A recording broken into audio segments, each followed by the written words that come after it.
So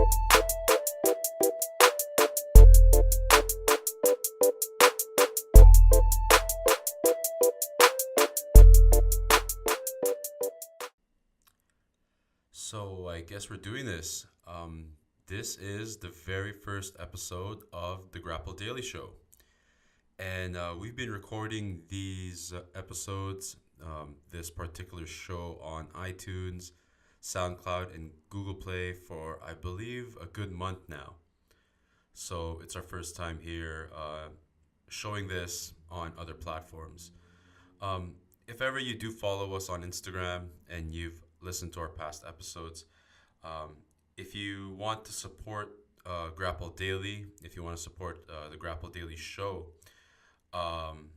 you can go to Digitsu.com. We have an affiliate link in the bottom of the description. It's your online source of quality martial arts instructionals. If you want to take your game to the next level, they got a ton of instructionals on this website, including Matt Darcy, who's a Guerrilla Jiu-Jitsu black belt under Dave Camarillo.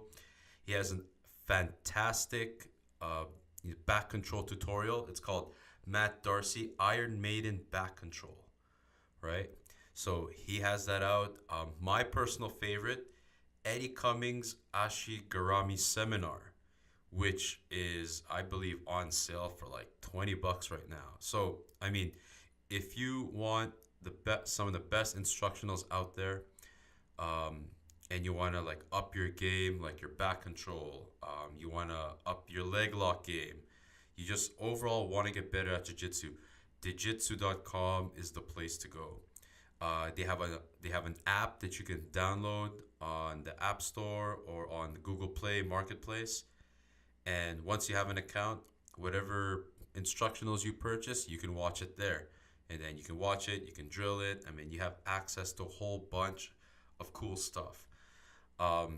Some might say, well, Jeb, I can just go on YouTube and get some moves and crap like that. Like, we all know how YouTube works, okay? Like, they'll show, the content creators there will show one move, and then after that, they'll bait you into buying something else. They won't show you the whole system.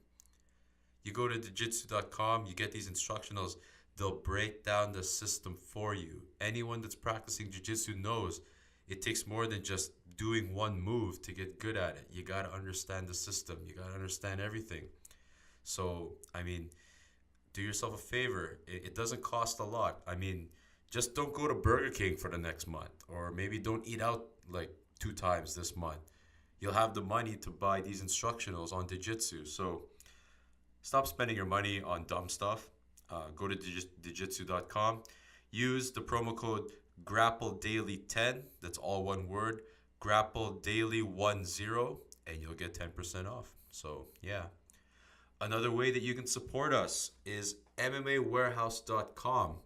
The affiliate link is in the bottom in the description. If you're going to buy gis, you're going to buy gear, Rashguards, shorts, Spats, anything, even MMA gear like gloves, mitts, shin pads, go to MMAWarehouse.com. If you go to the link in the description and you shop for your stuff there anyway, we get a small commission to help support the channel.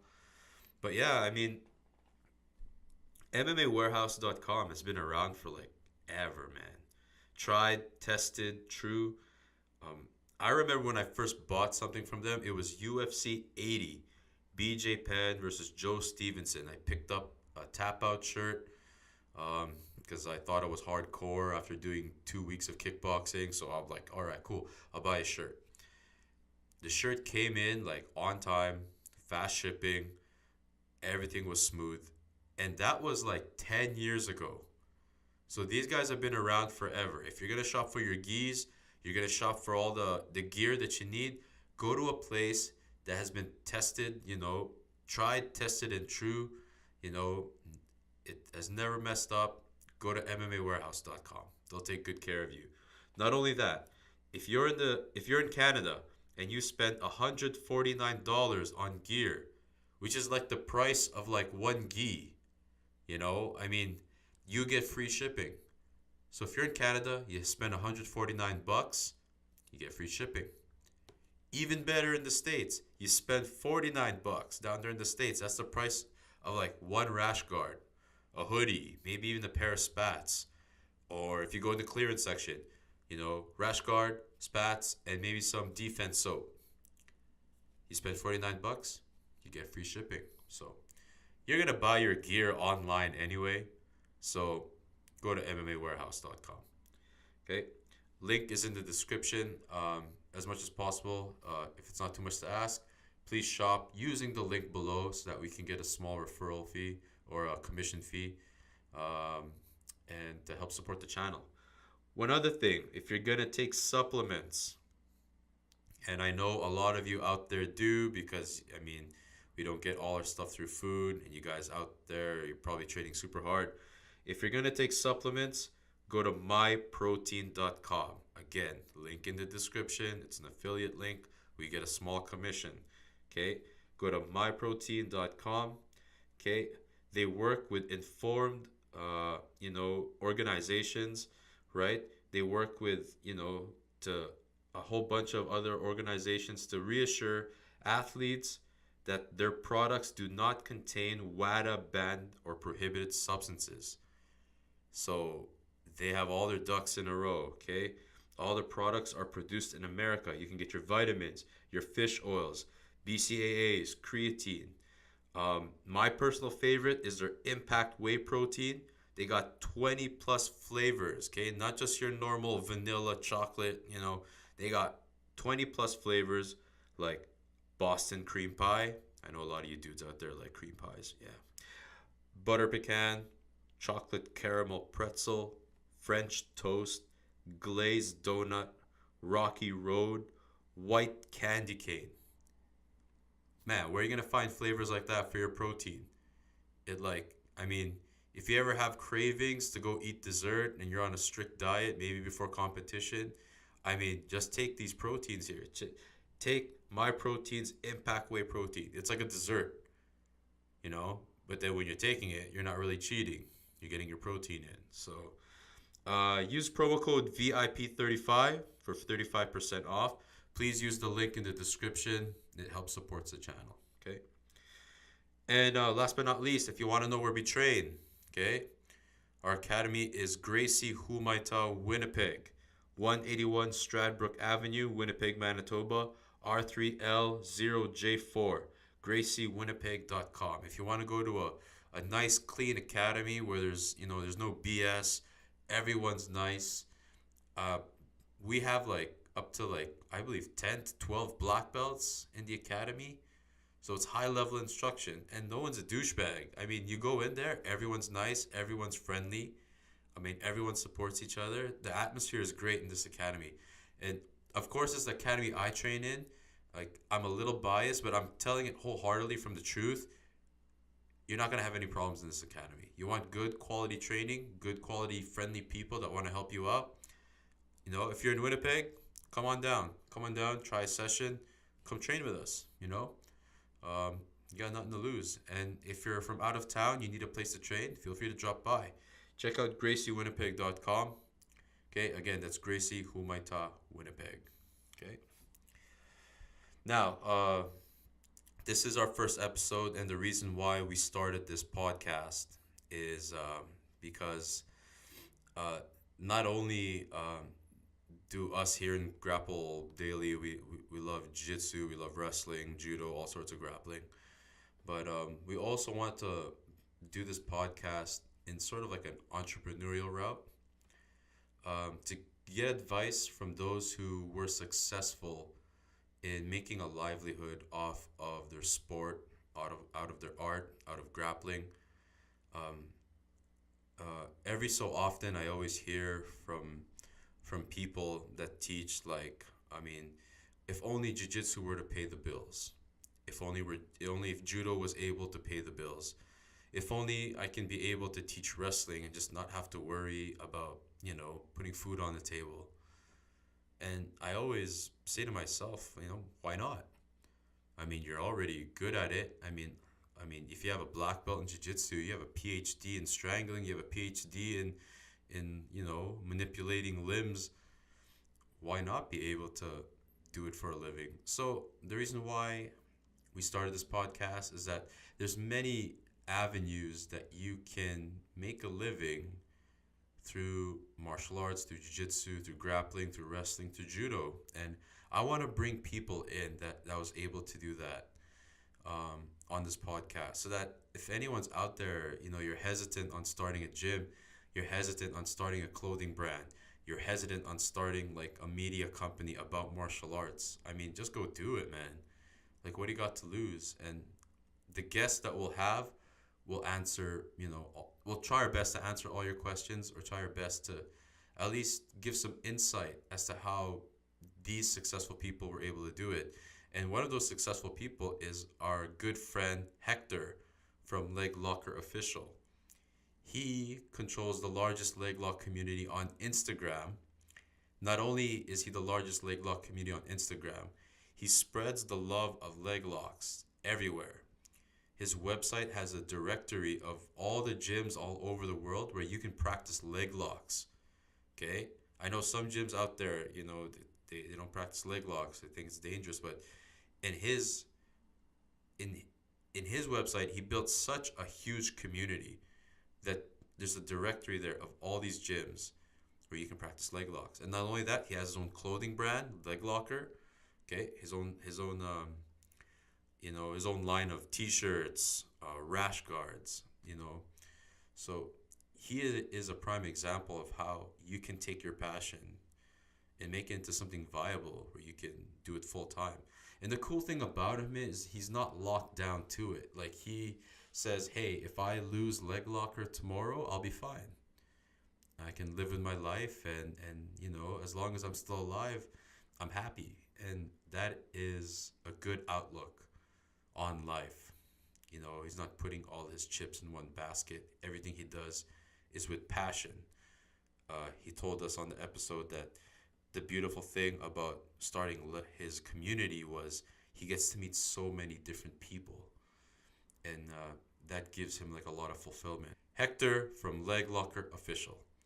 Everybody get up, enjoy the show.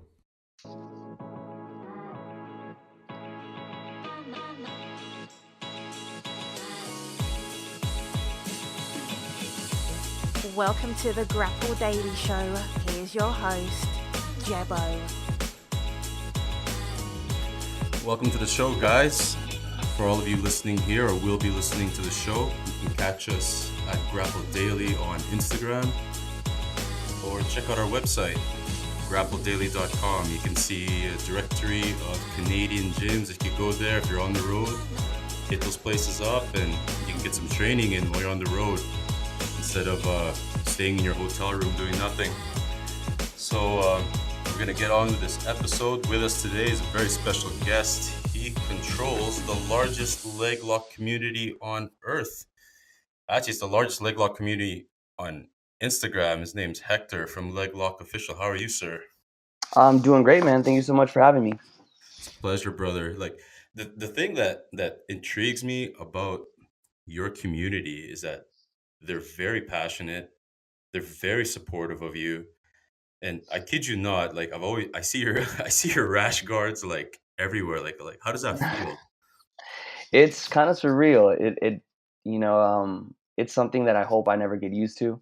I never want to take this for granted, but it's awesome, man. It's a dream come true. The one thing I always want to ask you, because you got like a who's who of people that support you on this on your account, and the thing that what intrigues me the most is people that can be able to build communities or build like a brand or something that is sustainable through jiu-jitsu. Mm-hmm. That catches a lot of my attention. And one question I always wanted to ask you, how did this get started? Pretty much, like just Yeah. randomly off the couch, like, I'm gonna build the biggest leg lock community on Instagram. Well, to be honest, this is something that I never thought was going to be possible. Actually, when I started this account, I started it with a different name. I used to teach martial arts. I used to be a Taekwondo instructor. That's actually how I got into martial arts. And a buddy of mine, he invited me to train one day, and he's like, hey, do you ever grapple and do jiu-jitsu? And like your typical, answer, as a guy that has no knowledge of grappling, no knowledge of, jiu-jitsu. I'm like, no, I don't want to be rolling around with some dude on the ground. I'm like, that's weak, that's lame. You can always just stand up and punch someone. And when you do taekwondo, you do a lot of fancy, flashy kicks. And sometimes there's not a lot of actual sparring or hardcore full contact. So you kind of just assume that it's going to work when you need it. So he's like, well, how about we do some sparring? And we'll go light and, nothing too crazy. And, you do your stuff and, I'll do jiu-jitsu. I'm like, all right. So I'm like, doing my little thing. I'm dancing around and throwing some kicks, throwing like those spin kicks. And he's just, managing the distance and closes the distance, does a leg sweep, takes me down, mounts. And the moment we hit the ground, the reality that everyone faces, right? You go, oh my God, like I have no idea what I'm doing. All those years of taekwondo and a stand up in that moment just stopped, like they didn't work. So, he offered to teach me. So, he taught me some moves, and he ends up teaching me this thing called a heel hook. And he's like, whatever you do, don't ever do this in an actual match. It's very dangerous, and it could, ruin somebody's knee. And I just was really intrigued by that, like that one move and the mechanics and all the, the things that go into, making the heel hook work. So, did that, train a couple times with them. And, but that was that, nothing really came of it. I'd never really joined an academy.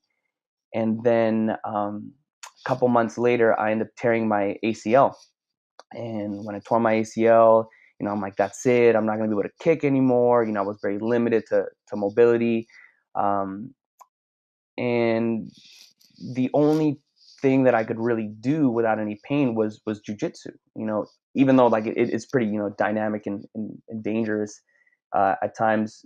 It wasn't as hard on my knee. And because I was doing physical therapy, I was becoming a little bit more knowledgeable on, certain ligaments and how the knee works. And so just kind of all of those things slowly came together, and it made me start to become a little bit more intrigued with not only grappling, but with leg locks. And around this time, Riley Bodycomb had just come out with a DVD. And this is like before I got into Instagram. And honestly, I think before like the massive explosion of jiu-jitsu on Instagram. So everything was through YouTube, and I was watching a lot of YouTube videos, and, I would just grab a couple of my friends, a couple guys, and be like, hey, let me practice with you. Let me try this on you. And so I ended up buying this DVD, and I was just kind of copying and emulating. So just one day, I was at home and just went on Instagram. I made an account, and I realized how many other videos were out there and how much information was there. And I just went into this rabbit hole and just became completely obsessed with not only grappling, but with leg locks. For no other reason other than the fact that I was just intrigued by them. And I started posting my own videos, and, I would come up with my own things, and I had no idea what the hell I was doing. If I've deleted a lot of the videos, but if you watch some of my original videos before I started reposting and doing stuff, like, man, I was just a floppy white belt, just making stuff on the go. And just little by little, just started meeting people, started networking. And I was like, it's about time I joined an academy. And I looked up places in San Diego.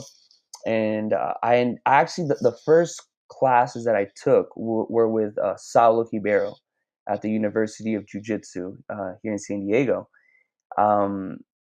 But just something about the gi, just again, nothing on them. I mean, Saulo it's a legend, and for a reason. Amazing classes, great instruction. But something about the gi just never really called to me. And another buddy of mine, he had taken classes at 10th Planet, and he was like, well, if you're looking for just straight no-gi, do 10th Planet. That's all they do. And that was that. And just that's basically how the whole leg locker thing started. Ah, I see. So, well, if you take me back to the time that you pretty much got ragdolled for the first time by your friend, Yeah. Yeah. like what was he? Was he training full time? Like, what was he, like a high level black belt, or this was he this just is like? no, he was a freaking white belt that hadn't trained in 2 years. And he was pursuing music, so he was a DJ, so he was partying and drinking, and he was out of shape. And at that time I was a second degree in taekwondo, so I thought I was a shit. I'm like, look at all my flashy kicks and all this shit that I can do. And here's my buddy who ragdolls me, hasn't trained in years, and even with that limited amount of jiu-jitsu that he knew, just completely just overpowered me. And after that, I was like, man, this thing is special. Like, I really need to get into this. So, that's so demoralizing. Oh, totally. It's totally. I went home and I just looked at my belt. I'm like, what is this? I'm just gonna burn this thing. Like, so pretty much, so before you joined solos, like, were you training at all? Like, I'm guessing you were just drilling on your own, or like taking buddies. I was 100% YouTube and Instagram. 100%. Ah, okay, I see. So, okay, so pretty much YouTube, which honestly, I get a lot of my stuff from YouTube and Instagram. But like, Hmm. how long did it take you, if like between the demoralizing mauling to actually joining solos? What was the time frame of that? It was probably just like a month or so of just like me kind of like, because I don't know if you've ever trained other traditional martial arts. They tend to be very, and I don't want to use this word because it's gonna come off negative, but tribal in the sense where if you do karate, you should only train karate, and everything else is pretty much inferior. If you train taekwondo, that's all you should train. That's all you need, and you shouldn't cross train. That's something that's very much of that of the traditional martial arts, where you stay at that one school, you never leave, and that's loyalty. Like that's how the idea of loyalty, which is very ignorant, it's very close-minded. So for a while I was like, man, like because by this time, I've been training taekwondo for about 9 years.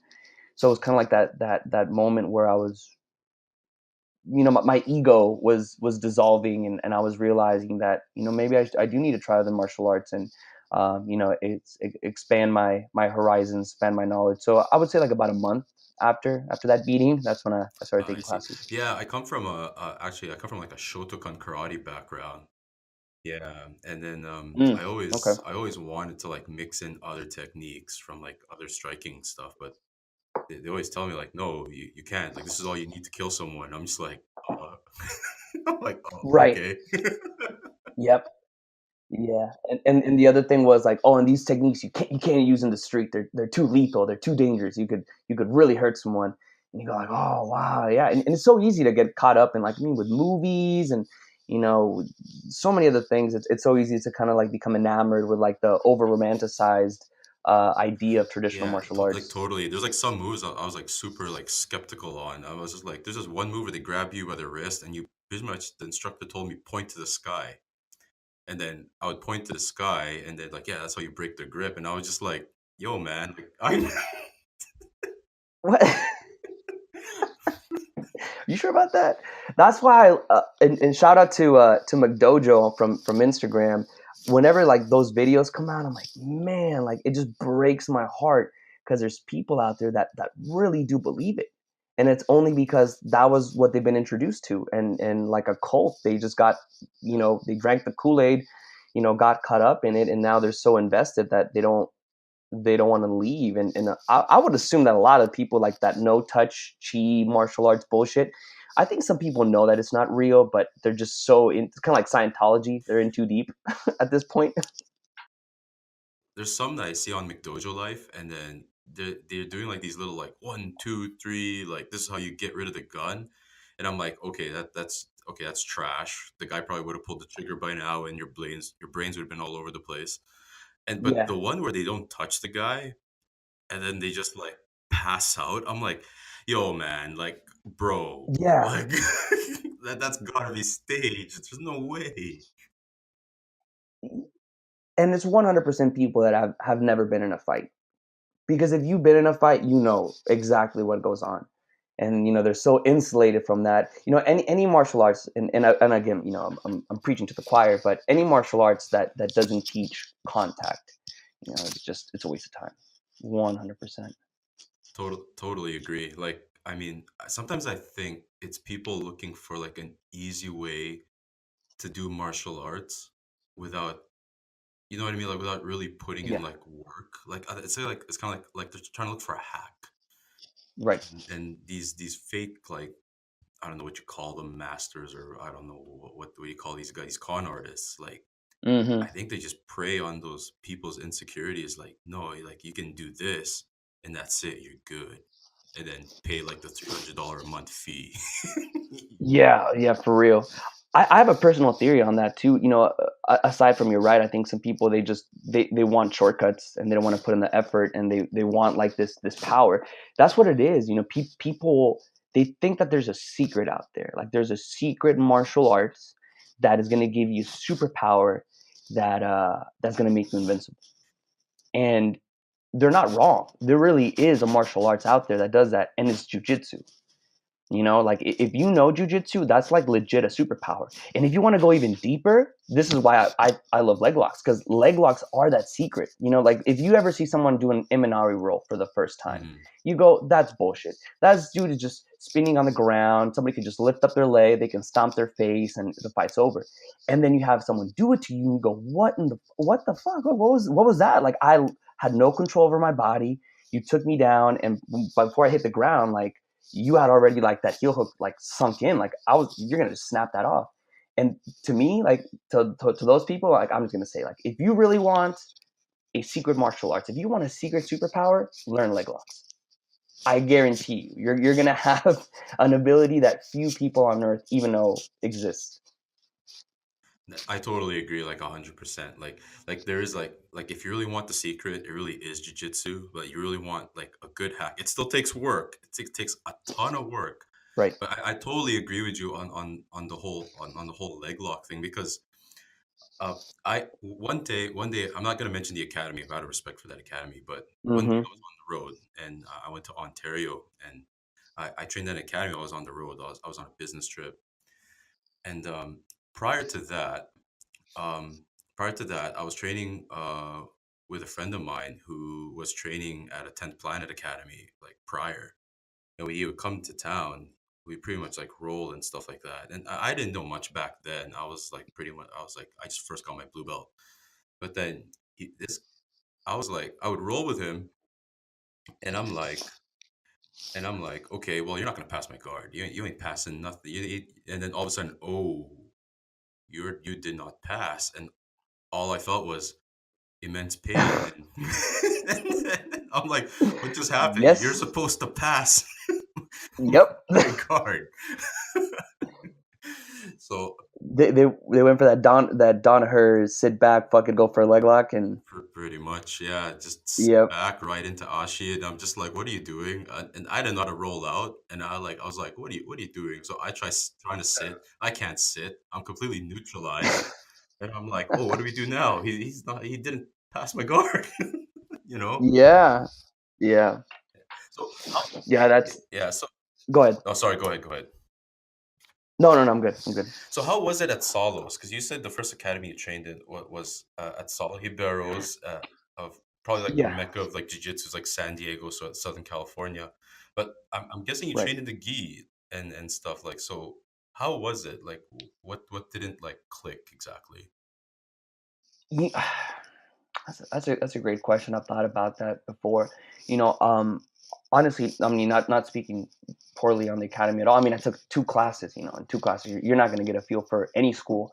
But the instruction was great. I mean, my first class, I remember we were doing a rolling back take off the half guard. Mhm. So I mean, as a white belt, learning that for the first time, like, whoa, this is really cool. Like, this is awesome.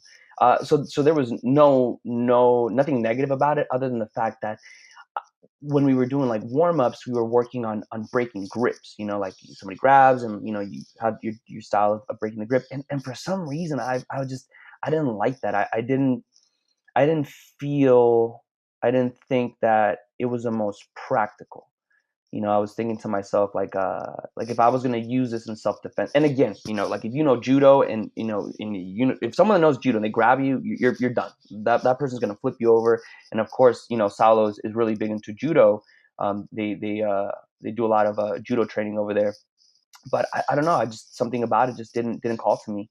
And I'm gonna be honest. One of the reasons why I like Nogi is I like the Rashguard and Spats. I feel like I'm like a damn superhero when I put it on. It's like tight to your skin, and like You just feel good. I don't know. Maybe I'm a dork just because of that. But it was a combination of like just the grips and just like the gi just wasn't the pajama wasn't the thing. The Like the spandex called to spats me. and the shorts and That's the rash guard. what it Plus, was.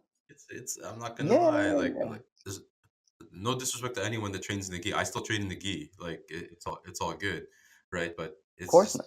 I don't know. For me, I was like, it's so much easier to just wear these rash guards and shorts, and it makes the laundry so much easier. You know what I mean? But uh, going on to my Yes. story, like when I first got introduced to leg locks, I mean, I didn't know that you couldn't do them. And I went to, like, it goes back, I kind of went on a tangent, but it goes back to my story when I went to Academy in Ontario. We were rolling, and obviously, so the guy stands up. I go for Ashi or single leg X. I go through the whole transition, Hmm. and the instructor's like, whoa, whoa, whoa, what are you doing? And I'm just like, you can't do that. Like, when you do that, when you reap, that could be very dangerous. And I'm in my head, I was like, but we do that all the time. Right? I was like, well, And no one gets hurt. So funny story. I was rolling with a blue belt at Solos. Must have been like either my first or second class, and Solo was sitting. They have like two separate floors, like two different mats, and we're on the main mat, and he's sitting. And he's sitting on a white chair, and he's drinking an espresso, and he's just watching us. You know, I just thought like that scene was pretty funny, and I had grabbed the dude's leg and just kind of like I didn't know too many leg locks at that moment, but instinctively I brought my foot over, so I was reaping their leg, and then everybody, all the instructors, and he even jumped off the chair and he's like, "Stop!" I'm like, "Whoa, like, what's going on?" And he's like, "You can't do that." So I had no idea what I did, and I'm like, what do you mean?" He's like, "You can't bring your leg over. That's dangerous, and you're gonna get disqualified." And I think that's what it was. That's what really kind of like pushed me away from it, because I was watching leg lock videos, and I'm like, first off, I'm like, this is not going to really hurt the person, and two, why can I just do something? It's a submission. It's a legitimate move to attack the human body. Why is it gonna why can't I do it? And that's my personal thing with the IBJJF. Now I have nothing against the gi. I think the gi is fantastic, and I have trained the gi since then.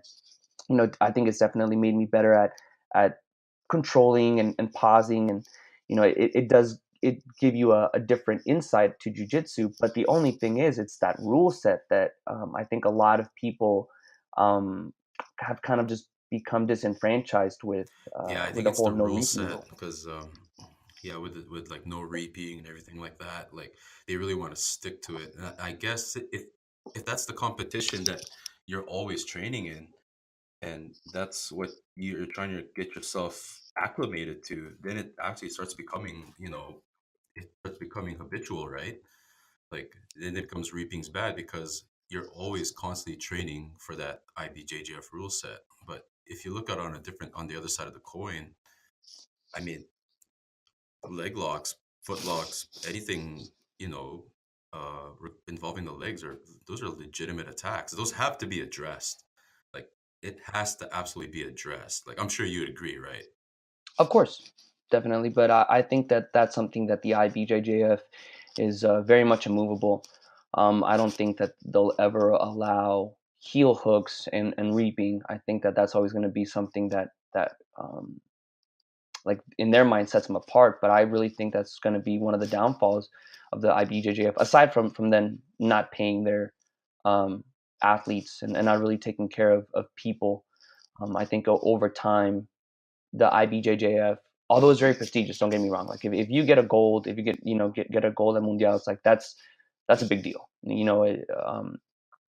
But as far as actually making a living, because I think a lot of people nowadays are looking to make a living off jujitsu. Submission grappling is the way to go. It's much more conducive to submissions, obviously, and you get paid more. There's more shows, and I think in a couple years, I'm saying like within the next 3 to 4 years, I think jujitsu is going to be on TV. and I think that there's a lot of promotions out there that are doing it right. I think that what we're witnessing right now is kind of like the beginnings of like the NFL when football kind of first started.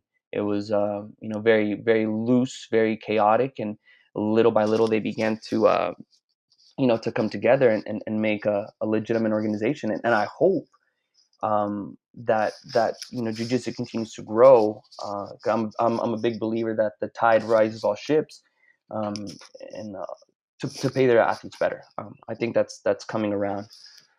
So I don't know. Maybe the IBJJF not having that reaping rule is going to benefit us in the long run. Yeah, true. Because then everything in a spectrum will begin to grow. Like I think Gordon Ryan like put something on his page, like a post regarding like athletes getting paid, right, and more incentive for competing. Because I'm pretty sure there's a lot of people out there that are looking to make this pretty much their livelihood, right? I mean, they already dedicate like their whole life into training, dedicate their whole life into bettering themselves in the sport. I'm pretty sure what they want is to be able to, eat off pretty much like this art, right, and feed their Of course. family. But so where do you train right now?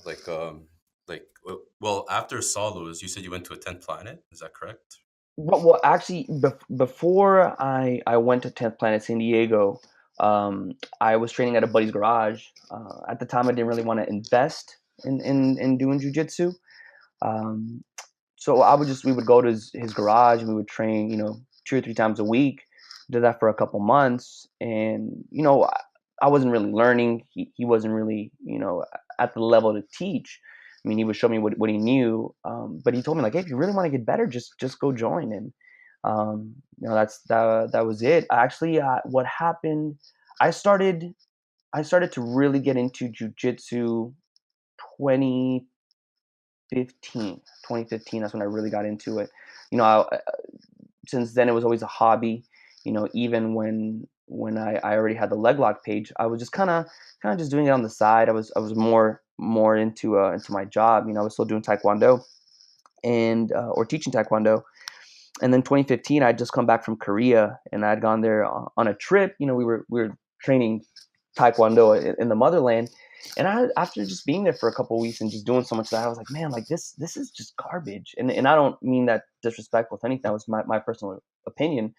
I was like, man, I'm just not really feeling this. Like, I just feel like jujitsu is, of course, it's limited. There's no striking, but as far as like actual practicality goes, there's very little fluff when it comes to jujitsu. And the moment I got off that plane, it was a um, 14-hour flight. I got I got off the plane, got in my car, drove to 10th Planet San Diego, and signed I up that see. day.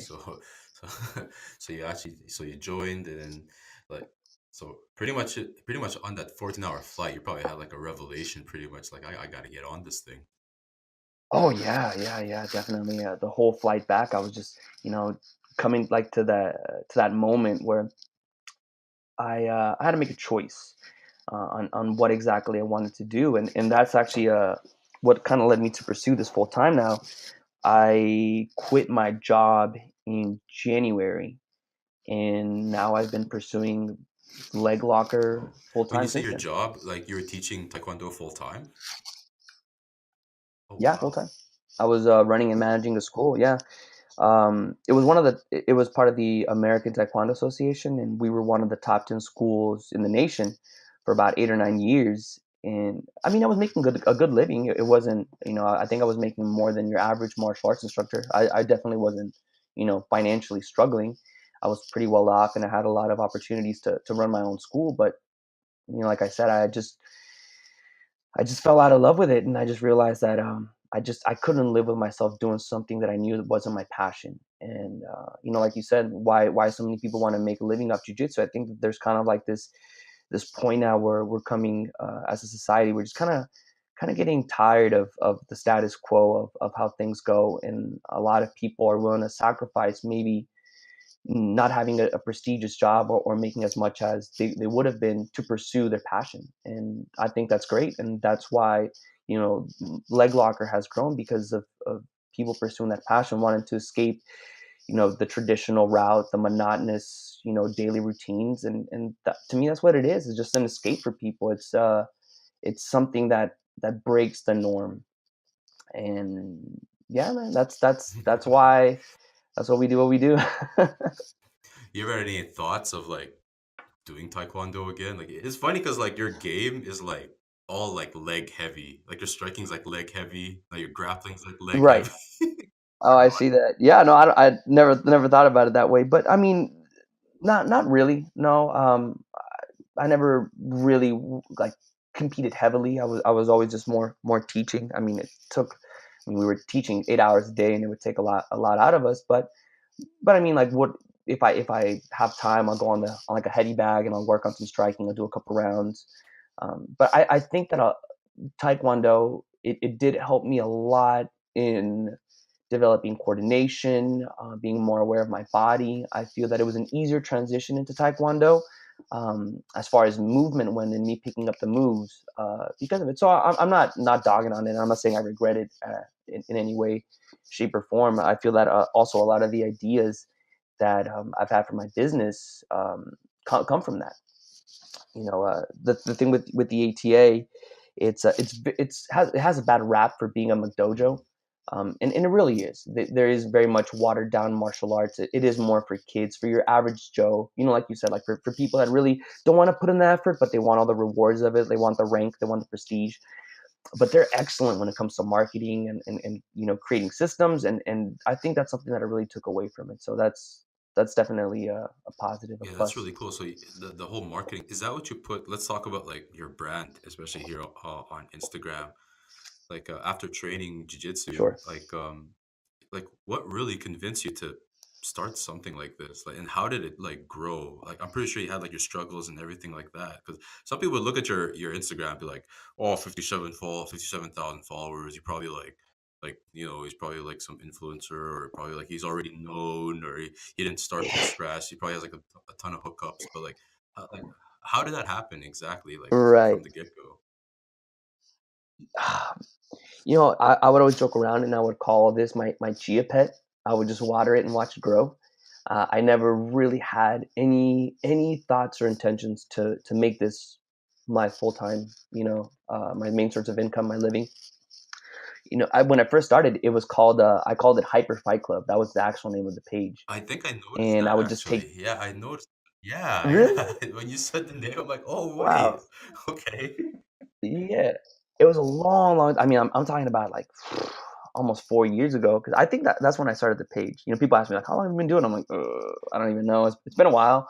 I think it was 2014, so going on 4 years since I've had the page. Uh, and when I first started, I only had a couple hundred followers. I remember hitting 500 followers and like losing my mind. I'm like, oh my god, like this is crazy. I'm famous, and I was just posting videos of people that I thought were really talented and maybe weren't getting enough exposure or a technique that I saw. I'm like, well, this is crazy. Look at this. And not to say that no one was doing. There was a lot of other pages that were already reposting, but I was the first Leglock page out there. So I think that's also fast factored into the success. Is I just got, to be honest, I got lucky. I was at the right place at the right time. Started just focusing on legs. No one else was really doing that, and I just kind of had the little avenue. And this is right around the time where Eddie Cummings and the DDS was just taking over the scene with leg locks, and that was like the revolution of leg locks. So I just happened to be at the right place at the right time. So to say that my success has come, like, I mean, yes, I mean, of course, like you put in the time, you put in the effort. I'm on my phone anywhere from 4 to 6 hours a day. But even before that, even when I was just casually posting videos, I just got lucky. I was at the right place at the right time, right when leg locks were exploding, and they were still relatively unknown and taboo to And a lot of I people. think one thing that probably contributed to your brand, like I'm pretty sure, kind of like myself, you're a big fan of like Gary V and his approach on business and building brand. Like, do you take stuff from like what he says to like help build Leg Locker, like giving like pretty much giving value to the community and people that follow you and like support you guys? Um, I yes, I do take a lot away from him. I only got into Gary Vee this year. Just recently got really into him. I think I saw him on the Joe Rogan podcast. I had heard of him before. I'd seen the stuff, and I'm like, like, because he's very passionate, has this energy. So when I first started watching him, I'm like, he's just another charlatan, some other guy just, trying to sell his stuff. But it wasn't until I saw him on the Joe Rogan podcast that, I was like, wow, like this guy really has a lot to offer. And I was doing a lot of what he recommends to do just by chance, as far as like doing a lot of stuff for free. And I never did it with the intention to expect anything in return. It was one of my biggest things is I just love talking to people, meeting new people, and being of as much service as I can to others. Just generally being nice, trying to without letting it go to my head or doing it for my own personal satisfaction. But when I would post videos, like people would hit me up and be like, "Hey man, like that's really cool, thank you so much." And then little by little, just made friendships that way, and started to create this very loose and small community. And it's just, that's all it's been. It's just been when people message me, I always try to message back, and I've been very fortunate, as far as anyone that's anyone, in grappling and in submission grappling, I have some form of contact with. And it's I think it's just been 100% because my main thing has never I've never been financially motivated, with Leglocker. It's always been about the community. It's always been about helping others, and from there, I think that again, whatever success I've accomplished it's just been 100% from people support. Yeah, I love that because like it shows that if you really care about if you put more care into the people that are following you instead of like worrying about how many likes and how many followers you get and stuff like that, and really build like to help people out and really give care to those that are following you, it shows that it shows that you'll be successful. And that's the thing that intrigues me about like your brand, because like it shows that building a community, showing that you care, is actually the real secret. Where I see a lot of businesses on Instagram where they try to sell stuff, but they never give Yeah, love, like to the people that are following them. Like they never comment, they never reply to the people's comments. They just kind of like worry about, buy my stuff and buy all my stuff. yeah, you know yeah, yeah. Well, the truth is, man, like if I lose leg locker tomorrow, I will be very sad. But my life is not over. Uh, yes, jujitsu is my passion. Yes, I love leg locker. Yes, I love leg locks. But you know, fuck, man, like God forbid I get in a car accident tomorrow and I'm paralyzed and I lose everything. I'm still alive. Like I'm still able to create positive forward momentum and take on another business venture. Do something else with my life. So I think that mentality also does help. And it's not to say that I don't care. Of course I care. Of course I'm invested. But if I am to lose it, it's not the end of my life. And there's always other things that one can do. And it's maybe to some that maybe doesn't sound like the best business advice, but it keeps me from losing sight of the community and not focusing so much just on the business. Easy come, easy go. Again, I do put a lot of time and effort into this, but a lot of it has been a blessing. So I can't really just take all the credit. I think the perfect saying would be like, strive for more, but always appreciate what you have, because it could always get worse. Of course. Yeah. Yeah, I of think a course. lot of people need to understand that. Like some people like go crazy over losing the smallest thing, but they don't realize, hey, you still got your family, you still got your health, you still got like a ton of Yeah. opportunities that you can go do stuff.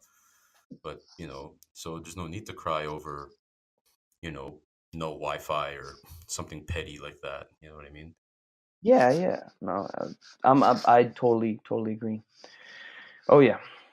It looks like here you got some sick gear, man. Because like I see people wear. I think is it Craig Jones wore one of your rash guards as well, I believe. Yeah, that motherfucker. Yeah. So you want to know a funny story about Craig? Yeah, sure. So I actually met Craig before Craig became famous. I gave him a lot of shit for that. I'm like, bitch, like the only reason why you're famous because we made you famous. Me and Kent. I don't know if you know Kent Peters from Zombie Proof Oh yeah, BJJ. Coach He Kent. also Yeah, does a lot of stuff on his Canadian. feet. Yeah, Yeah, yeah, he's yeah, cool. yeah. So he actually he made a meme about Craig Jones, and I just kind of like fed off of it. And for a while, I don't know if you remember this, because they're just quick little fads on Instagram, but there was like the whole the Craig Jones facts, like that's we just started that, Okay. and yeah, I'm just going off on a tangent. He just did a what's it called, a camp in Thailand, and the whole premise of the camp was, it was hashtag fuck Craig Jones. So I don't know why, it was just like this funny thing where people just making fun of him, but I don't know how it happened, and hopefully I'm not saying something I'm not supposed to, but he was rolling with the white belt and broke the Oh, white belt's foot. Right, this kid on his birthday, the kid had just turned 21, and Craig broke his foot. So he was like, obviously he felt like shit, but the kid just he thought it was the coolest thing. He's like, what? Craig Jones broke my foot on my birthday? So in Thailand, they go to a tattoo shop, and this kid gets hashtag fuck Craig Jones tattooed on his broken foot. Yeah, but Craig's a great guy. I hit him up and I was like, hey man, like, do you mind if I send you one of my rash guards? And he was like, yeah, of course. And sent it to him, and he wore it. And yeah, like that whole rash guard, it's pretty cool, man. I have some other designs coming up. Like that's like my new thing. Like I'm really into designing and talking to artists, and like I said, networking. I just love talking to people, meeting new people from all over the world, and bringing them together. Making this project even better. yeah, it's crazy how like you can connect just like it's so nuts because like if you think about it, just like 8 years ago, you wouldn't be able to connect this fast and like and this crazy without like any of these apps or any of these platforms. It's just pretty crazy how like you can meet like the coolest people and like really network, like even like graphic designers. I remember when I was working on my other business, like our graphic designers, we'd never meet them face to face. We just connect with them on Instagram or some other platform, and they'd be like somewhere like in Russia and Thailand or like somewhere in Asia, and they do like pretty decent work. So yeah, it's pretty crazy. Like it's like it's so much opportunity out there, um, especially like with stuff like this. It shows that with jiu-jitsu, you don't have to be a famous celebrity like competitor to to put bread on the table. With jiu-jitsu, you can do like cool things like this. Yeah, and that's another thing too about jujitsu. I think that the people, even the well-known guys, uh, they're much more approachable. Like if you wanted to talk to LeBron James, and you went on his Instagram that he probably doesn't even manage, and with a lot of celebrities and famous people, you're never gonna get a response. They're never gonna hit you back up. If you wanted a private lesson with LeBron James, he would never, you know, respond, and if he did, it's probably worth like thousands and thousands of dollars for like an hour. But you can hit up people on jujitsu practitioners that are relatively well known, and some of them will respond, and if you want to do a private lesson with them, they'll do it. And that's why I love jujitsu. The people are way more approachable, way more down to earth. Yeah, they're like super grounded. Like I remember back in the day, like Dave Camarillo, he had like a Facebook account, and all I did was like message and be like, "Hey, like Professor, I don't know if you're gonna like accept my friend request, but I'm a big fan of your work and stuff like that." And then like it'd be nice to get a follow, and he like followed and send a message as well, just really down to earth. And I think they're approachable because jiu-jitsu is hard. Like Hmm. I don't think you can be like Mr. Cocky Cock and be like that when you're getting like smashed like on a daily. Like you know what I mean? That's probably like why Right. they're like super humble. Yeah, yeah. Right. The jiu-jitsu community is really cool. You don't. Yeah, it's funny how you mentioned LeBron James because like you're right. If you go up to like a celebrity like sports star, like good luck. Yeah. Like you see like I don't know, an actor like Leonardo DiCaprio, and you're like, hey man, can I get a picture with you? Maybe he says yes, maybe he says no. I mean, the dude gets approached. I mean, and I get it. Like those people get approached and harassed all day, every day. Of course, it gets to a point where you're like, enough. But like, if you saw Marcelo Garcia walking down the street and you're like, oh, Marcelo, like the greatest of all time, can I get a picture with you? Yeah, he'd take pictures with you. He'd be there. He'd talk to you, and that's something that it's so cool about jujitsu. So our community is very friendly because we know that you can't have an ego in jujitsu and be happy and be successful. And it makes you way more approachable, way more honest, and you're just easier to talk to. Some of the nicest people that I know happened to jiu-jitsu, and I don't think that's an accident. I really do think that jiu-jitsu does make you a better person because you learn some really difficult, hard life lessons that very few things. I can't even really think of anything else that can teach you what jujitsu teaches you. I mean, maybe to the individual. I mean, like that saying from Miyamoto Musashi. If you know the way broadly, you'll see it in everything. So I mean, I don't know. Maybe like if you practice tennis or practice the piano, you can get more insight on life. But nothing like when it comes to human interaction, social interaction. I think that jujitsu is so unique in that one perspective that it just makes you a better person. It's totally unique. It's like it's totally different from like all those other sports because it really teaches you like really hardcore adversity. Like you lose a basketball game. Wow, you lost a basketball game. No big deal. Dude chokes you out in front of all these people. Like that. For some people that have a lot of pride, that's really demoralizing. You know what I mean? And for that to happen to Yeah, you, like yeah, day in, day out, day in, day out, it turns you into something else and turns you to like a very special person to be able to like handle that. And I think it also like goes into life as well. It teaches you that, hey man, problems are gonna come. You got to learn how to deal with them. You got to learn how to do that escape. You got to learn how to address the problem before it happens. And that's the beautiful thing about grappling. Oh yeah, I think that it's definitely impacted in a lot of how I make my decisions and my approach to problem solving, being much more relaxed. And I'm not sure exactly where you live, but I mean over here in Southern California, we have huge traffic problems like San Diego, LA, kind of like the East Coast, New York. And if you don't have the ability to stay controlled in those moments, like it's very easy to just lose your shit. And also I think probably like the most important lesson that I've learned from jujitsu is I'm not the best. There's so many people out there that are better than me. I'm never going to be the best. And there's something very freeing when you realize that you're not meant to be the best. Because I think also a lot of people, they I shouldn't say this. This is just my assumption that a lot of people in their mind think that they're the greatest, fighter ever. And when I practice jujitsu, there's times where I go on a streak and I'll just tap a bunch of people. I'm like, I'm the best. I'm the best leg locker. And then I get leg locked by some random person. And you're like, damn.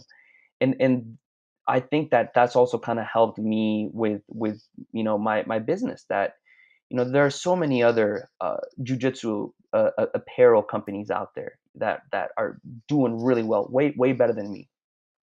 But my goal is not to compete with them. My goal is just to do what I love, and hopefully people recognize that and are drawn to it. Yeah, that's such an awesome perspective. I think there's like a topic on that on Jocko Willink's book. It's like you'll never be the best in the world, but you can be strive to be the best you can be, right? So yeah, so Yeah. that's really cool. Like, so where do you train at now? Like, if we just to switch the topic, but like where do you train at now? Like, I noticed you were at a gym, and then there was there was a Danaher seminar. Oh, my right. That was at Dynamics with Josh. Actually, he's gonna have Gordon Ryan. So shout out to Dynamics if anybody's listening. He's doing a seminar on the 29th. It's a Sunday. Gordon Ryan. I'm gonna be there. I'm really excited about that. Um, but my main school is 10th Planet San Diego. I don't train as much as I wish I could or I should. I tend to focus much more on the business. I'm more of a hobbyist, and this is funny too. A lot of people, when they meet me or they hear of me, they think that I'm like the leg locker. And they're like, oh, it's the leg locker. I'm like, no, no, no, no, no. Chill out before you embarrass me, because I'm not the leg locker. I'm the guy that runs leg locker. You are leg locker. Everyone is leg locker. But a lot of people think that because I'm the leg locker, that like, oh, he's probably really good at leg locks. I'm all right. I can defend myself. But to me, jujitsu is it's like my. I don't want to call it my hobby because it's much more than that. It's my escape. It's what grounds me. It's what centers me. But I've been at 10th Planet San Diego for about 3 years now. Yeah, it's funny how you mentioned that because like when I first messaged you, I didn't know what to call you because I didn't know your name. So I was like, hey, like Walker, I don't know how to approach you, man. Yeah, I don't want to say I hate it. Like I get it. Like you see the name. You sometimes now your Instagram handle is like synonymous to your personal identity. but man, like that just drives me crazy because I'm not the leg locker, and I don't. I was joking around with John Calstein when I did the interview with him because he was like, man, like I just can't get a match, like I don't have enough followers. I'm like, hey, if you want, I'll do a match with you, bro. And he looked at me like, what? I'm like, I'm not gonna last very long. I'm not gonna be much of a challenge, but shit, I'll do it. I'll do it for you if you want. Yeah, when I first saw your account before I messaged you, like before I saw any picture of you, I was like, man, this must be like some crazy yoked Russian dude somewhere that like rips people's legs off. Yeah. Yeah, just funny. I'm like, nah, I'm a disappointment, guys. I'm sorry. Gonna be severely disappointed. That's really funny. But yeah, man. I've actually trained at a lot of schools here. I mean, San Diego and Southern California. Damn, man, like there's so many good schools here. It's hard to say which one's the best. I mean, you got Autos, you got 10th Planet. What else is here? AOJ is in this area. And just so many. I mean, University of Jiu-Jitsu, Victory MMA. There's so many damn good schools around here. Yeah, man, you guys are blessed with a lot of schools. Cause man, like the the place is SoCal. Like seriously, like SoCal is such a big hub for jiu-jitsu. Cause I think Yeah. that's like, I mean, Torrance, right? Everything started at Torrance. So Right. so Hmm. so so rightfully so. So tell us about the your experience with the Danaher seminar. How was that? Like, you don't have to tell us like what happened or what he talked about. Like how's the feeling? How's the Or atmosphere? I'm not allowed to Oh, you're comment. not allowed. It's Ah, classified. okay, okay. To John Danaher. No, I'm just kidding. I'm kidding. It's funny. Whenever the DDS, whomever it is, does a seminar, you're not allowed to record or take pictures. And there was a seminar that I think Gordon did where he had one. He tells you beforehand, like, hey, out of respect, and he's not even a dick. I know that sometimes he comes across as a dick, but it's just, he was being a nice person. He was being very respectful. He also he worked with the kids, did a great kids class from what I was told. But he was with the school owner, and the school owner was recording. And he's like, hey man, like what are you doing? Like I asked you not to record. And he's like, oh no, it's fine, it's fine. He's like, no, like you're being disrespectful. Like these are techniques that you paid for, that I'm giving to you, that other people didn't pay for, so they're not privileged to this. So just respect that. And then eventually had a problem with the school owner. But whenever you go to any DDS seminar, you're not allowed to record. You can take pictures after. I think what they tell you is you're allowed to record yourself with your partner while you're doing it, but while they're giving instruction, no go. But with John Danaher, it was pretty cool because I got to see a side of John that you don't. He's very very how should I say, he's a jokester. He likes to joke.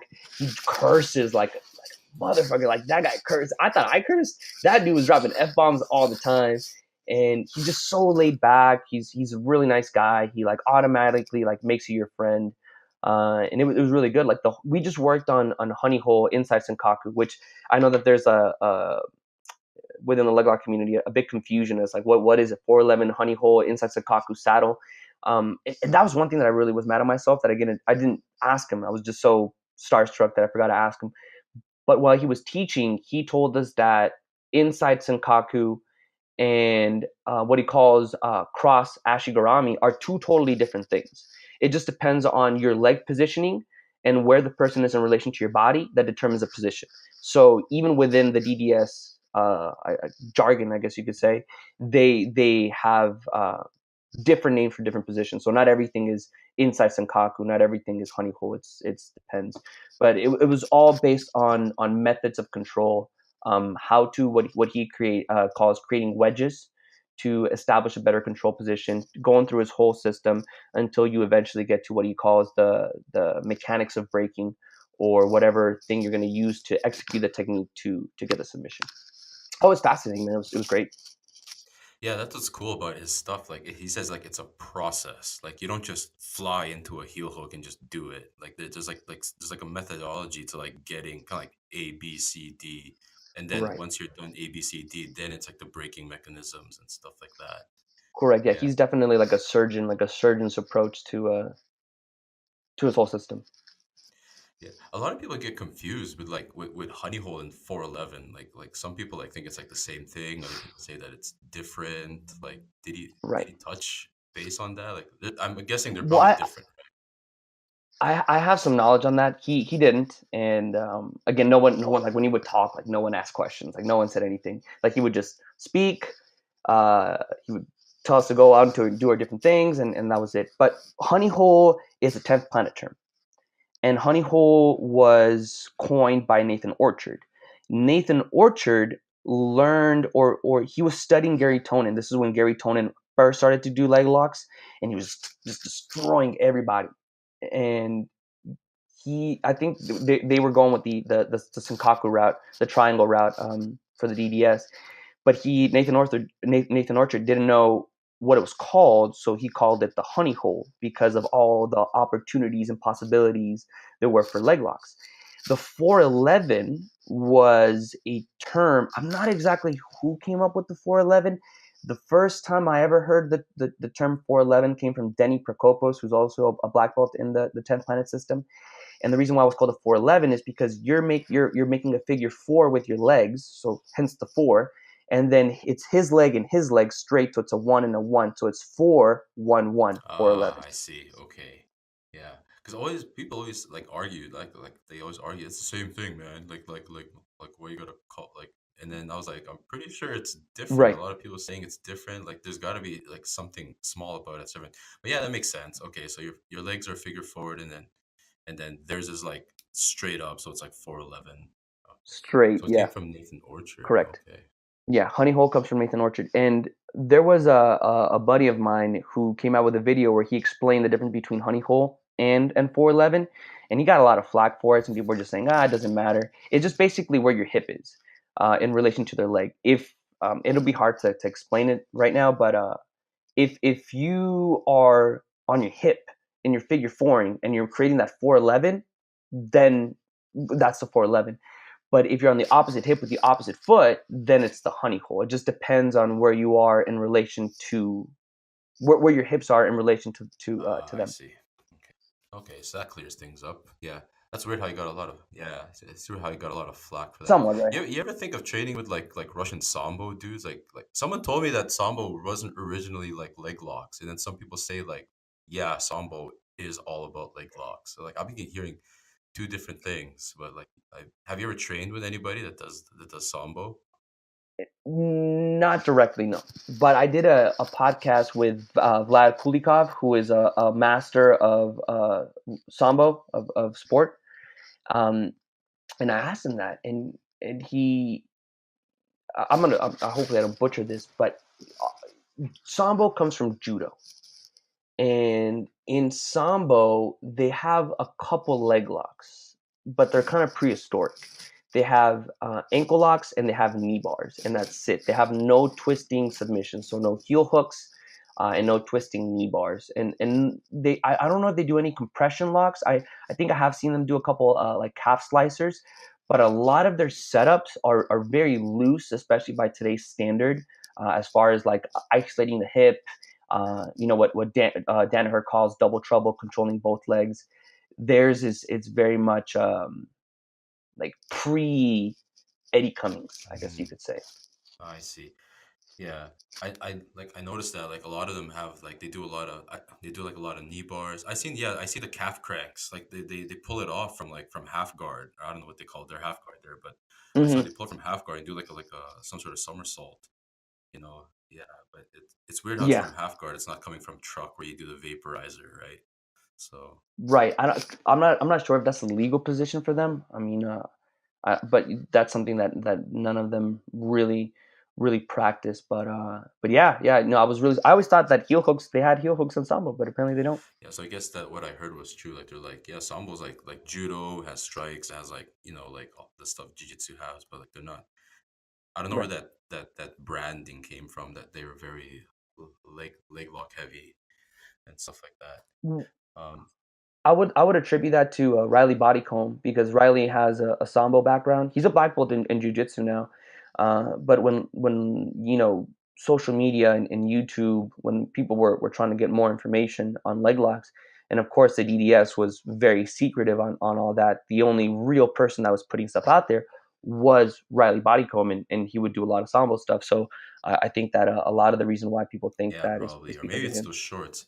Man, yeah, I know you don't like the gi, man, but something about their gi is just really cool, man. I like that whole shorts thing and the gi Yeah, like flares out.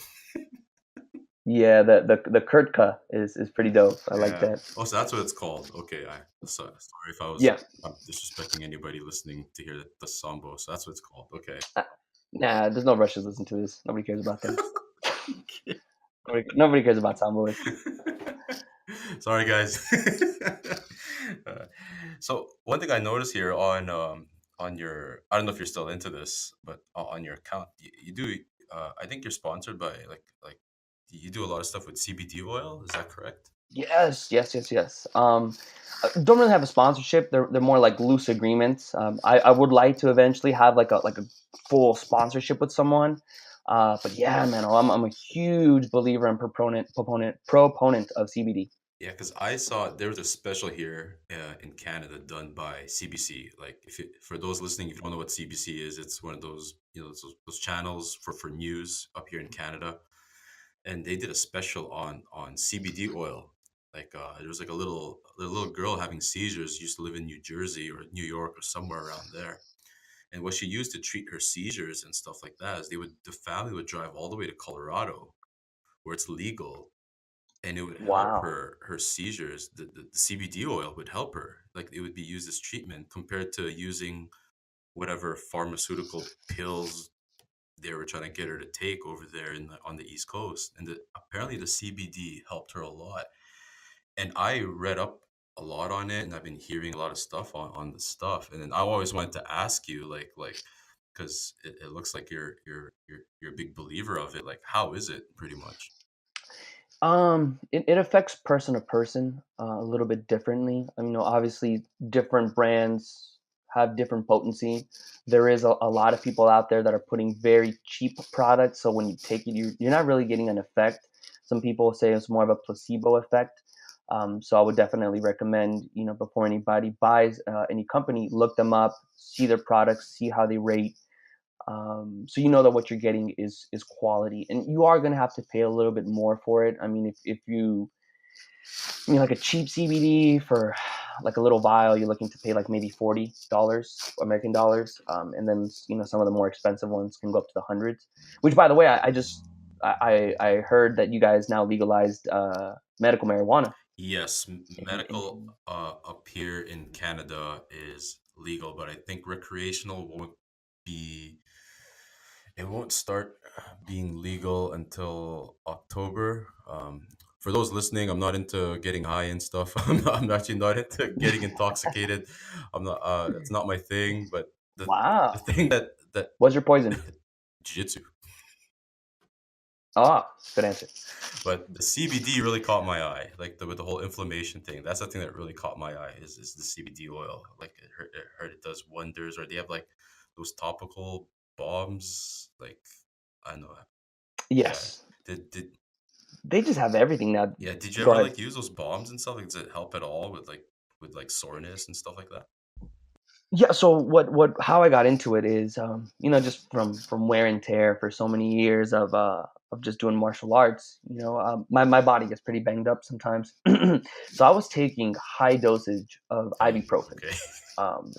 like over 1,000 milligrams a day, which is really bad. And I started to have stomach problems. I actually had acute pancreatitis because of it, and the doctor's like, "Look, you got to get off of that stuff. You like try to never take it again if you can, and like if it's really really bad, take Tylenol." And I was like, "Man, I don't know, like what can I take? What can I take?" And went online, looked it up, and saw CBD. So I did some more research, and started taking everything from smoking it to the oils, to the tincture, which are the drops, which is my favorite way of doing it. And I have tried like the balms. I have tried like they even have like the roll-ons, which is kind of like a deodorant, and you can just put it on that area. They have patches, and it works great. It works. I mean, it's not the end all be all. It's not going to cure it, but it's definitely going to relieve enough to where it's no longer like a really bad issue. I It see. allows you to Okay. keep training. Yeah, because I hear like I don't know when they're because I up here in Canada they have like some companies that sell CBD, But when I heard the legislation, like pretty much it won't be like Hmm. um, recreational use won't be legal until October. I was just like, okay, I don't know if I should take the risk of buying this stuff, but I don't want to get into any trouble. Is it legal down there in San Diego to buy CBD like in Right. California? Oh well, California is now recreational. I think there's 13 states, if I'm not mistaken, that have recreational. Do I ever think that it'll become federal here? No. I don't want to sound like a conspiracy theorist, but think about THC and CBD, about cannabis, not marijuana, because that's just a term that was made up, but actual cannabis. Um, if it does become legal, it will hurt a lot of the big pharmaceutical companies as far as anti-inflammatories and painkillers, because that's a big issue here in the U.S. Opioids, it's running rampant. I think this year we had more deaths than car accidents, related to opiates. Now it's a substance problem here where people are taking it recreationally. Like they'll just pop a couple pills and drive, go to work.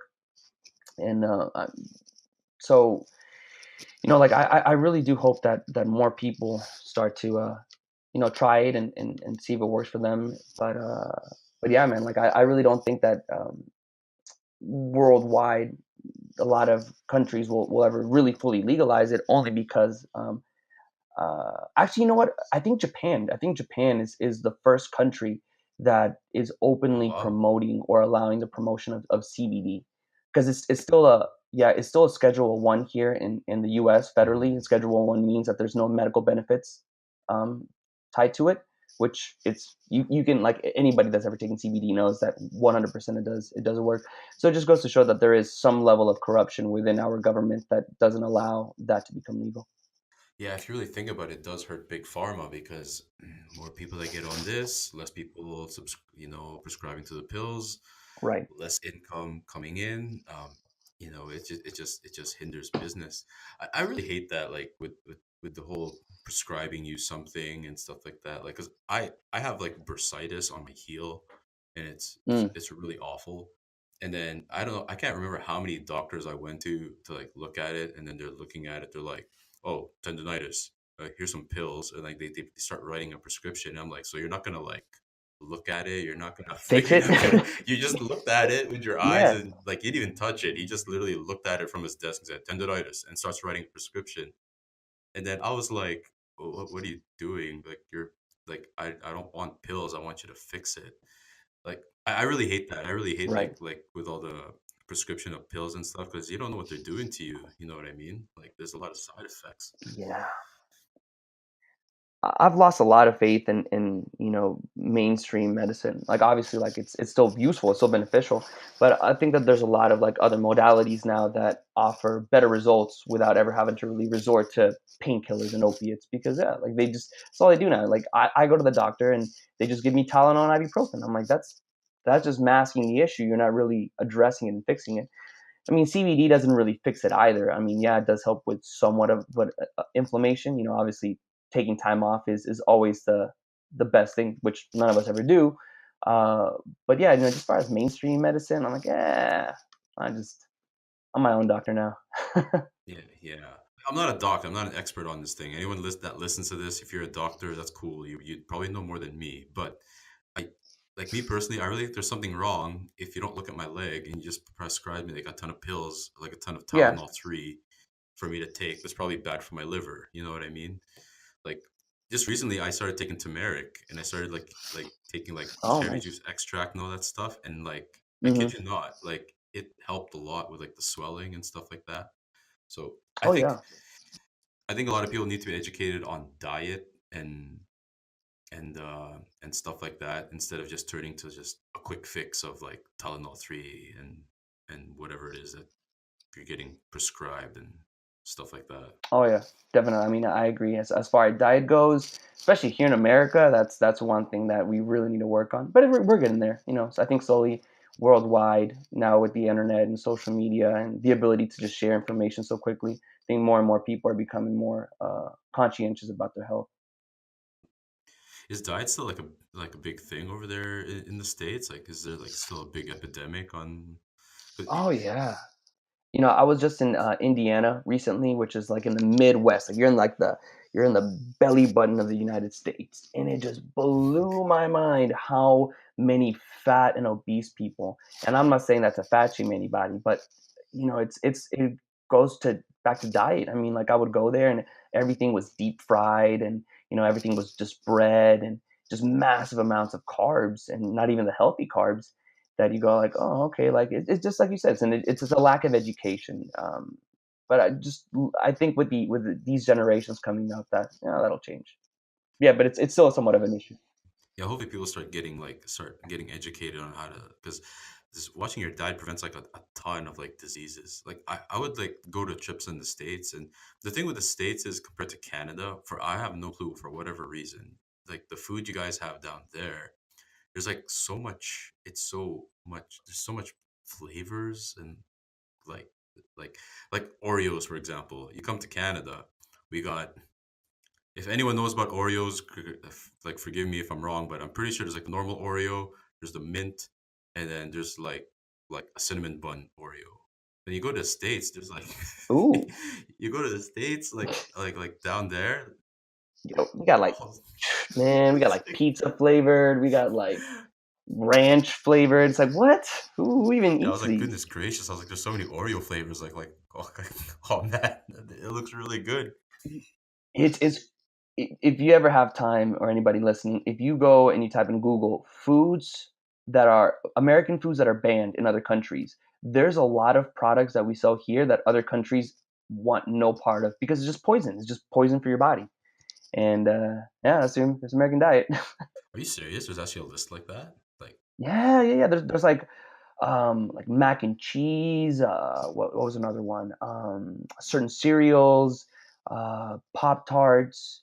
Yeah, they're just horrible junk foods, just processed junk with chemicals and food colorings and artificial flavoring that other countries like go like, man, like this is why would you ever want to eat this? But then again, what happens when you eat all that junk food? It affects your body, it affects your immune system. It causes certain diseases. So then you have to go to the doctor, and then what does the doctor do? They just prescribe you medicine, prescribe this medication, and then that medication doesn't work, so they prescribe you more. So it kind of creates like this forced consumerism effect that again, I don't want to sound like a conspiracy theorist. It's just like, I don't know, it's just the system that's been created is in my opinion, it's not the most efficient, not the best way to optimize people. yeah, it sounds like a vicious cycle. Because if you think about it, it always starts with the food.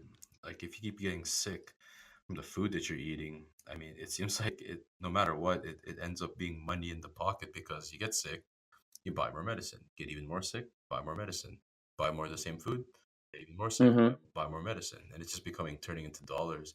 Yeah, I don't want to sound like a conspiracy guy either, but you can't. Yeah, but you look at it and you go like, come on now, like someone has to be up to something. Yeah, Someone's definitely profiting off of yeah, this. totally. It's hard to not you know not notice that, with everything that's going on. So just to change gears a little bit, so you got any, what are the upcoming plans for Leglock, or what are you going to be up to soon? Any new things, any new projects that are coming up? Yeah, man. One, I have a new design in the works. Unfortunately, we were working with a clothing supplier, and it just didn't work out. They were taking too long to deliver our orders. We were back ordered for a long time, and it really, really did affect our business for a little bit, as far as like our image goes, and some of the clothing that they were coming out with wasn't done properly. So we had to find another vendor, find another manufacturer. So you know, pretty soon we're going to be restocked. We've been sold out for weeks of all our pretty much all our merchandise. So we got some new stuff coming. One thing that I'm going to be doing and that I've done is I want to use my clothing, my gear, as if it were a canvas, and I hit up artists, people that I like what they do, I'm intrigued by, and I approach them and I said, hey, like, would you like to do some designs? And I tried to have very little creative control as far as like the actual design. The only thing that I'll do is the placement, where I want everything to kind of come together. But the art that's being done, for example, I'm doing this new line. It's called the New Standard. It's a collab with Cummings Tactics. He's a tattoo artist from Hawaii. Really cool dude. And so I got stuff like that coming up. And then also I started this thing on my website. It's called the Leglock Tribe. And this is something that it's still kind of under wraps, mostly because it's not really ready to be released yet. I'm very impatient, so I'll put stuff out sometimes, probably sooner than I should have. But I'm trying to do something unique. I'm trying to create a worldwide community, just bring people together, and create a lot of opportunities for school owners, for people to train, create more seminars, allow people to network, and just kind of gradually let the things take their natural course, and see what amazing things can be developed with that. Yeah, man. Like what you're doing is actually it's really awesome because it's pretty much building, helping everyone pretty much grow. Like you're actually pretty much becoming like a platform for like a lot of gym owners, a lot of athletes for them to really grow and like get their name out there. Because let's say some guy is looking to get his name out, you find this video, you post it, and then away he goes, right? So Yeah, yeah, definitely. And again, one thing that I would like to do, I've actually talked to a couple people, is to even sponsor. No, I don't want. It's not a DVD because people don't do DVD now anymore. But like an instructional videos for digital release. That's another thing too that I want to do. And again, maybe it's not like the most well known person, but just because they're not part of the DDS or they're not out there actively competing doesn't mean that they have something to offer. There's a lot of people out there that most people have never heard of, and these people are just so talented, and have such an interesting approach to problem solving jujitsu, and that's what I love. I love uniqueness. I love variety, and that's something that I hope to share and promote with the people of this community. yeah, that's totally true. I mean, just because they're not DDS, just because they're not 10 Planet, doesn't mean you can't learn something from them. Of Like course. like a really big example is pretty much Coach Ken Peters over there in Zombie Proof. Like that guy's like that guy's videos are pretty awesome. Oh, heck yeah. Look, Kent's a man, and actually Kent will fly out a lot of people. He does a lot of personal training with Oliver Taza. I don't know if you're familiar with him. He's Yeah. a brown belt from Henzo's, and yeah, I mean, like they're just that's another one too. Unless like, I mean, I think now he's a little bit more recognized. But if anyone listening out there, if you don't know who Oliver Taza is, look him up, man. Like, this guy's a monster, and for to only be a brown belt, it's crazy. Yeah, I hope that guy blows up too, man. Puts a lot of eyes on the Canadian scene, dude. 'Cause I think he also trained in TriStar as well. Right, with for us, yeah. Yeah, with Faraz and stuff like that. So hopefully the scene up here in Canada grows as well. I just talked to Ricardo Amendolia about like the Canadian scene up here, with like we need like more eyes, more media, and like to really blow up the scene up here. I don't know if it'll ever become like SoCal, but I mean, it's pretty good up here. You got a ton of good stuff. It's really interesting. I would say like maybe like 40% of my sales go to Canada. Are you serious? Yeah, Oh, lot of people in Canada are into leg locks, and I love it. that's pretty awesome. Dang. Glad we can help. Yeah, man. Well, yeah, I've never been, but I want to go. It's definitely on my to do list to go and travel and see Canada. We as Americans, we tend to be pretty insulated, especially in Southern California. One thing that we kind of like make fun of ourselves is that if you live in California, you only ever really visit a couple states, and they're like there's Nevada where Las Vegas is. It's like it's pretty close. So yeah, we as Americans tend not to. Even though I'm not really fully American, I was born in the U.S., but I actually grew up in Mexico. Oh, That's where I'm from.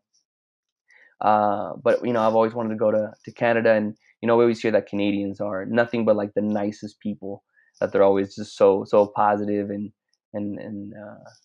so I want to go experience yeah, that for man, you should myself. check it out. It's you come at the right season. Like it's pretty beautiful. I don't know if winter's your thing. If it's not, don't come. Oh, no, no, no. I'm from San Diego, man. It's sunny and 75 year round over here. But if you come like places like British Columbia, you go to Ontario, we got some pretty beautiful places up here too, man. You should check it out. And scene's probably pretty Oh, good too, sweet. even on Yeah, the West definitely. Coast where Toronto is. Got a lot of good gyms out here. So unfortunately, we're almost out of time for the podcast. But hey, man, you want to tell one last time where can they find the Leg Locker and how can they support the Leg Lock movement? Well, the community, yeah. Well, we just do everything 100% on Instagram.